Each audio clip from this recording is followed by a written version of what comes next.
I still remember that afternoon like it was yesterday, wrapped in warm light and quiet anticipation.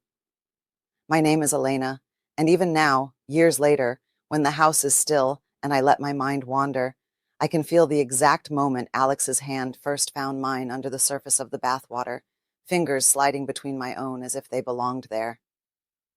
That day wasn't just about closeness. It was the day our hearts finally caught up to everything we'd been feeling for months. I was 28, back living with Mom in the small apartment on the third floor after a breakup that had left me questioning everything I thought I knew about love. The walls still carried the faint scent of her lavender candles and the coffee she brewed every morning. For 6 long, careful months, I had been letting Alex in, piece by piece. We met by chance at the little secondhand bookstore near the park. He was searching for a worn copy of Neruda poems. I was escaping a sudden rain. Our first real conversation lasted through 2 cups of coffee and a shared umbrella back to the bus stop. After that came slow evenings, walks along the river when the lights came on, late-night texts about nothing and everything, playlists we built together song by song. We had kissed before, sweet, tentative kisses at the end of dates when the night air felt charged. We had held hands under restaurant tables, his thumb tracing lazy circles over my knuckles until my pulse raced. But we never rushed. My last relationship had ended in anger and broken trust. I needed to feel safe before I could open up again. Alex never pushed. He simply showed up, steady, patient, kind. He listened when I talked about hard days. He brought soup when I had a cold. He waited. That Saturday, I had the place to myself. Mom had gone to the market. I filled the tub with hot water and a generous scoop of bath salts that turned the steam fragrant and soft. I sank in until the water lapped at my collarbones, hair floating around my shoulders. My thoughts drifted to him the way they always did lately. Alex. The quiet way he smiled when something I said surprised him. The gentle strength in his hands when he carried Mom's heavy bags up the stairs without complaint. The look in his eyes when we sat close on the couch, like I was the only person in the room who mattered. My skin felt too warm, too sensitive, just picturing the last time we'd been alone together. His arm around my shoulders, my head on his chest, his fingers playing absently with the ends of my hair while a movie played unwatched. I was smiling to myself, eyes closed, when the front door opened. "Elena, I'm back sooner than I thought," Mom called. Her voice carried that cheerful note she got when she had a surprise. And guess who I ran into in the produce section? My heart gave a hard thud. I knew that low, familiar laugh before the next words even came. "Hey," Alex said from the hallway, sounding half amused, half bewildered. "Your mom basically kidnapped me with tomatoes. I sat up so fast water splashed over the rim." "Alex?" Mom appeared in the doorway, arms full of canvas bags. "He was trying to convince the cashier that slightly bruised tomatoes are actually sweeter. I told him he had to come in and say hello properly." Heat rushed to my face. I was submerged in bubbles, hair dripping, completely unprepared. "I'll be right out," I stammered. Mom waved a hand. "Take your time. I'll put these away and then pop over to Mrs. Patel's to return her book. You two can visit." She gave me a quick, knowing glance that made me want to disappear under the water. Then she vanished toward the kitchen. Silence fell, thick and electric. "You okay in there?" Alex asked. I could hear the smile in his voice. "Yes," I said, laughing nervously. "Just give me a minute." I climbed out, wrapped myself in my fluffiest towel, and hurried to my room. My hands trembled slightly as I pulled on soft black leggings and an oversized cream sweater that slipped off one shoulder. I ran a brush through my damp hair, leaving it loose and wavy. When I stepped back into the living room, Alex was leaning against the kitchen doorway, arms loosely crossed, watching for me. Our eyes met. He straightened slowly. "Hi." "Hi," I whispered. He crossed the distance in a few unhurried steps. Without a word, he reached for my hand. His fingers were warm from carrying bags, a little rough at the tips from weekend projects. He laced them through mine the way he always did, deliberate, gentle, like it was the most natural thing in the world. My pulse jumped under his thumb.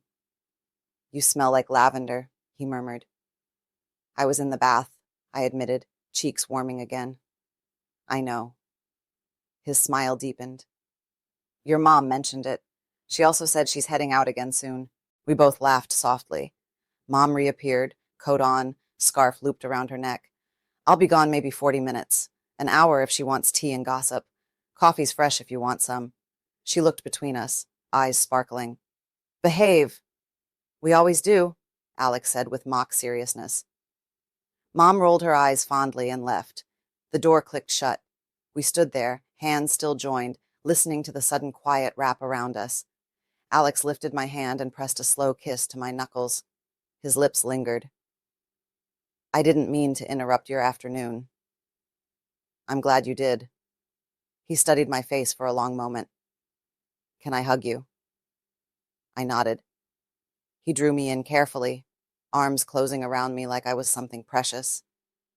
I pressed my cheek to his chest and felt the steady thump of his heart.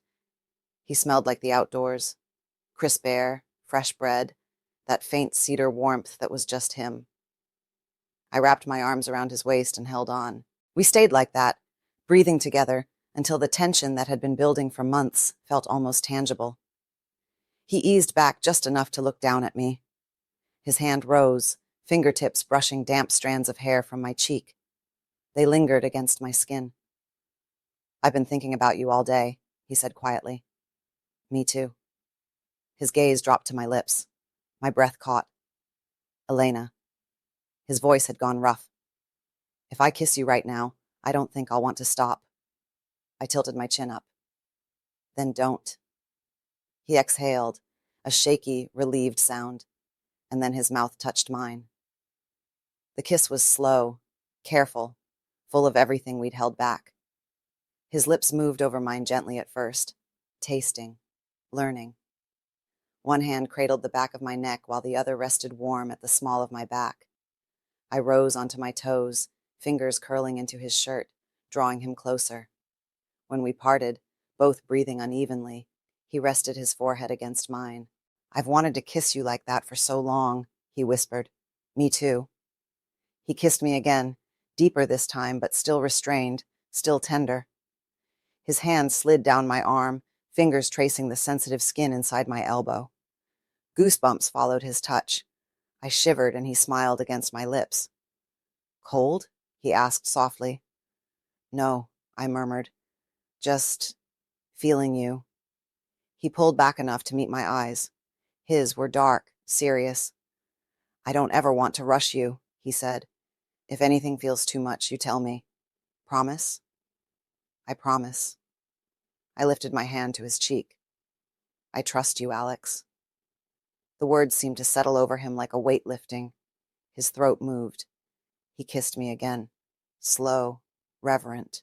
We drifted to the couch without really deciding. He sat first and tugged me gently down onto his lap. I settled with my knees on either side of his hips. His hands found my waist, thumbs brushing slow, soothing arcs over the soft fabric of my sweater.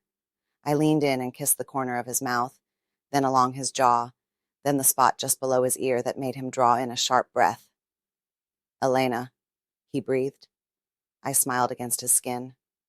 Yes? You're going to undo me. Good. His laugh was low, rough. He tilted my chin up and kissed me again, long, deep, aching. My fingers slid into his hair. His hands moved up my back, pressing me closer until our bodies aligned perfectly. Heat spread everywhere we touched. We kissed until our lips felt tender and swollen. We kissed until breathing became something we had to remind ourselves to do.